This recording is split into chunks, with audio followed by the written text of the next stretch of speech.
You can't trick me into singing. Yeah, totally, Stevie. Well, I have a platform.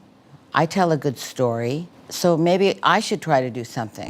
In 1977, Fleetwood Mac achieved what few bands could ever dream of, a worldwide phenomenon with the release of Rumors. The album wasn't just a critical success, it was a cultural moment, selling over 40 million copies and solidifying the band as rock royalty. But with that kind of success comes an unbearable weight. How do you follow up one of the greatest albums of all time?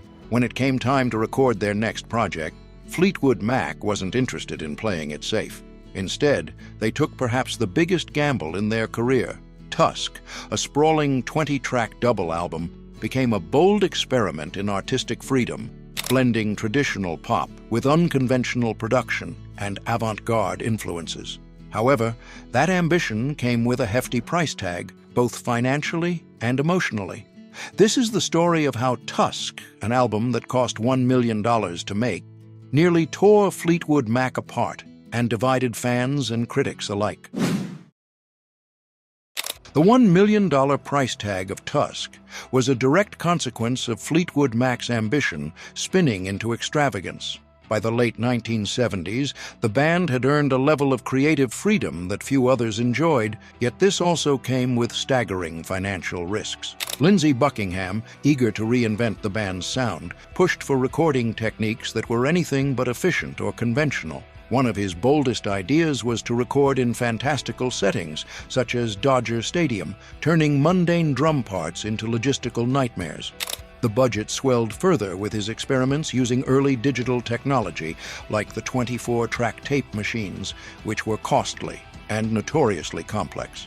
Co-producer Richard Dashut later said, "He was a perfectionist, sometimes to a fault. There were times when the others just had to step back and let him run with it, but it caused friction, no doubt." The problems weren't limited to Buckingham's methods. The sheer scale of Tusk, a double album spanning 20 tracks, meant the band spent countless hours endlessly reviewing, overdubbing, and remixing. The Village Recorder Studio in Los Angeles effectively became their second home, booked out for months as sessions dragged on. Every song required painstaking attention.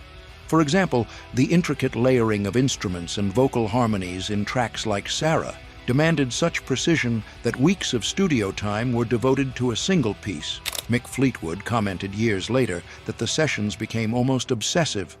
"Even if we found the perfect take, we'd keep picking at it just to try and go further." On top of that, the environment in the studio was far from professional. Fleetwood Mac's infamous lifestyle carried over into the recording process. Long breaks, occasional walkouts, and chaotic energy plagued progress in ways that no budget could control. Cocaine binges were common and often turned late-night sessions into disorganized spirals. Deadlines were ignored, compounding the already ballooning costs. Warner Brothers, blinded by the massive profits of Rumors, had encouraged this wild approach, essentially writing the band a blank check. While no expense was spared, from state-of-the-art equipment to lavish packaging for the album's eventual release, it was clear that the project lacked oversight. For a record so bold in its intentions, Fleetwood Mac made little attempt to rein in their impulses, which ran parallel to the increasingly fractured dynamics within the group. The result was a production process that symbolized not just decadence, but deep-rooted dysfunction. If Rumors laid bare Fleetwood Mac's personal drama, the recording of Tusk turned those fractures into creative battlefields. The band's vision for the album was anything but unified, with each member pulling in different directions.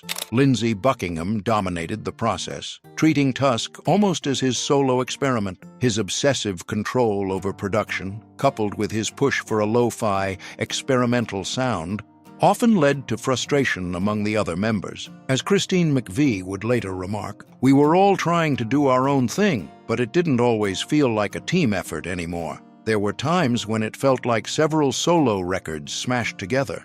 Stevie Nicks, for one, struggled to adapt to Buckingham's approach. Her ethereal, storytelling style clashed with his raw, deconstructed aesthetic.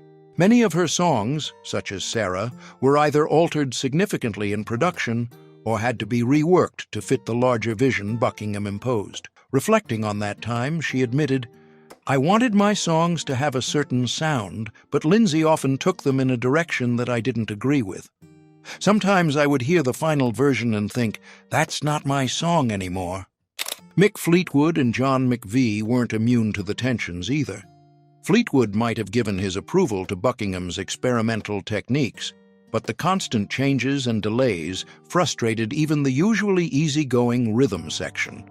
Between studio arguments and barely contained interpersonal dramas, the cohesion that had made Fleetwood Mac's earlier work so seamless seemed to unravel track by track. Add to this the emotional scars left from the crumbling relationships between band members, and the recording process became an exhausting tug-of-war. What should have been a creative collaboration often felt more like a collection of competing solo efforts brought together under a single, chaotic project. By the time Tusk was finished, it reflected not just Fleetwood Mac's musical ambition, but also the deepening cracks in their fragile dynamic. When Tusk was finally released in October 1979, it was unlike anything Fleetwood Mac had ever done, or what fans had expected. Gone were the tight, radio-friendly tracks from Rumors, replaced by an eclectic mix of experimental songs, minimalistic arrangements, and peculiar production choices. Critics were polarized. Some hailed it as groundbreaking, a reflection of an established band daring to take risks, while others saw it as indulgent and inconsistent. As Rolling Stone magazine bluntly put it at the time, Tusk is less a collection of finished songs than a mosaic of ideas falling together in disarray. From a commercial perspective, however, there was no debate. Tusk failed to live up to its predecessor.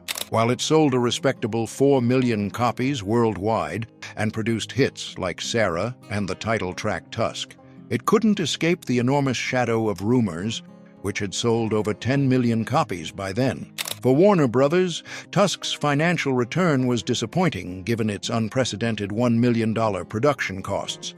The album's double-disc structure and high price tag at retail, paired with its unorthodox sound, alienated a segment of the band's massive mainstream audience.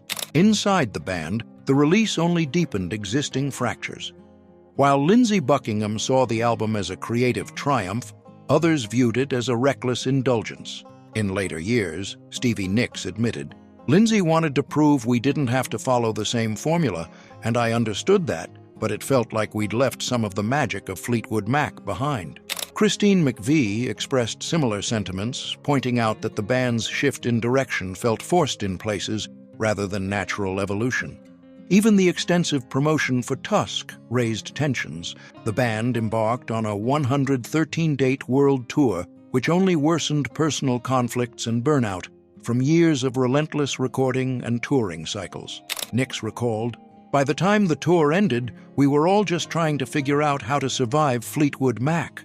The bandmates, still reeling from their unresolved interpersonal issues, struggled to find unity while performing on stage.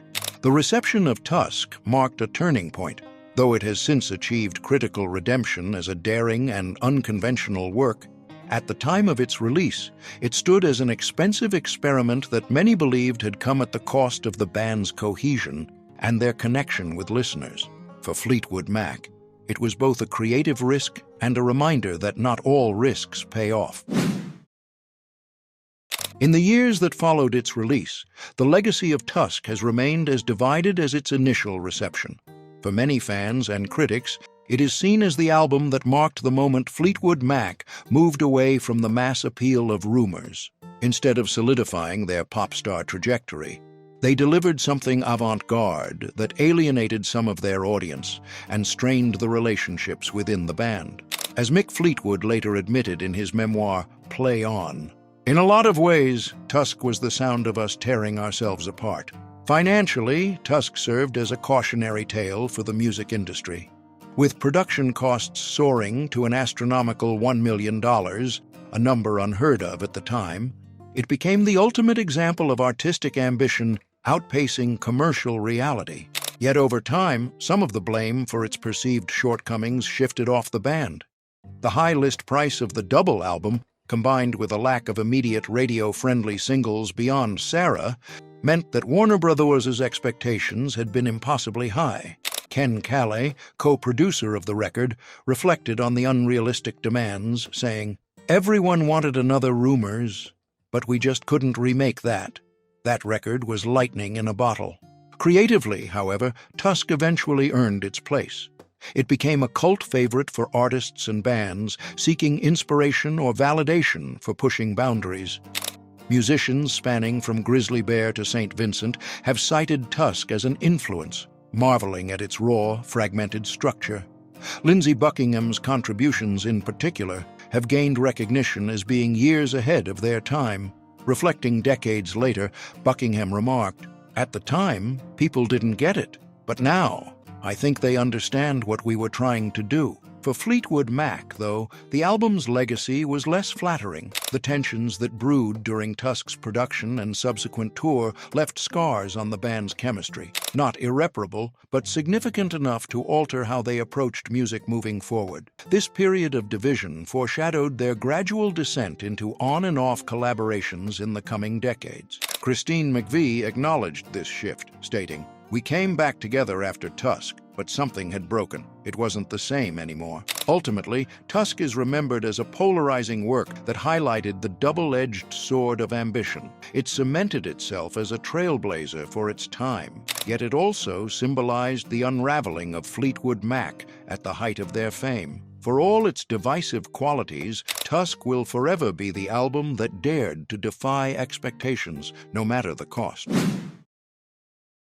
While Tusk was initially perceived as an expensive gamble with mixed results, its influence has quietly grown in unexpected ways. The album may have distanced itself from the sound that made Fleetwood Mac a household name, but its blend of minimalism, experimentation, and sonic daring transformed it into a blueprint for a new generation of artists. In an era where double albums with uncertain commercial potential were a rarity, Tusk became a touchstone for the alternative and indie music scenes. Bands and artists like Tame Impala, REM, and even Tom York of Radiohead have spoken about how Tusk shaped their own artistic approaches.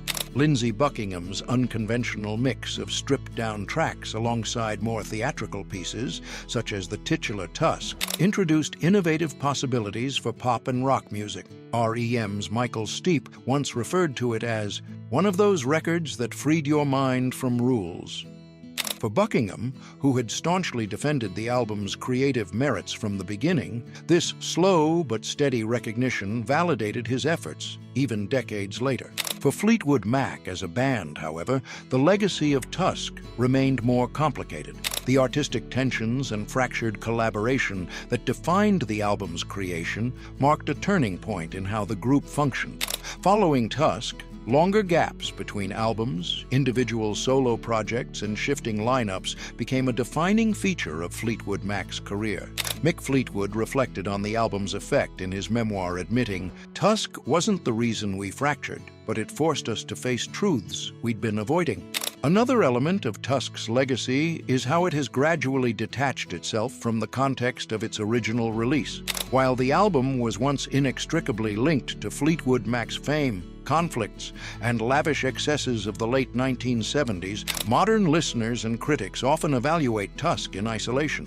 Without the cultural baggage of the 1970s, many now view it as a record ahead of its time, with production and compositional choices that resonate more strongly in later musical eras. This shift in perception has allowed Tusk to escape the shadow of rumors and carve its own place in music history. Still, this process of rediscovery comes with a certain irony. An album once criticized for its contradictions is now celebrated for its vision. Yet, not all members of Fleetwood Mac fully embrace this reassessment. Stevie Nicks shared in a 2020 interview with Rolling Stone that she still sees Tusk as a mixed chapter in the band's story. "I appreciate now how bold it was, but when I hear it, I still hear a little bit of the chaos we all lived through." The later appreciation of Tusk is a testament not only to creative boldness, but also to the personal and collective limits that come with it. It remains a work that is simultaneously admired and critiqued, a snapshot of a band at its breaking point where ambition and discord are imprinted on every track.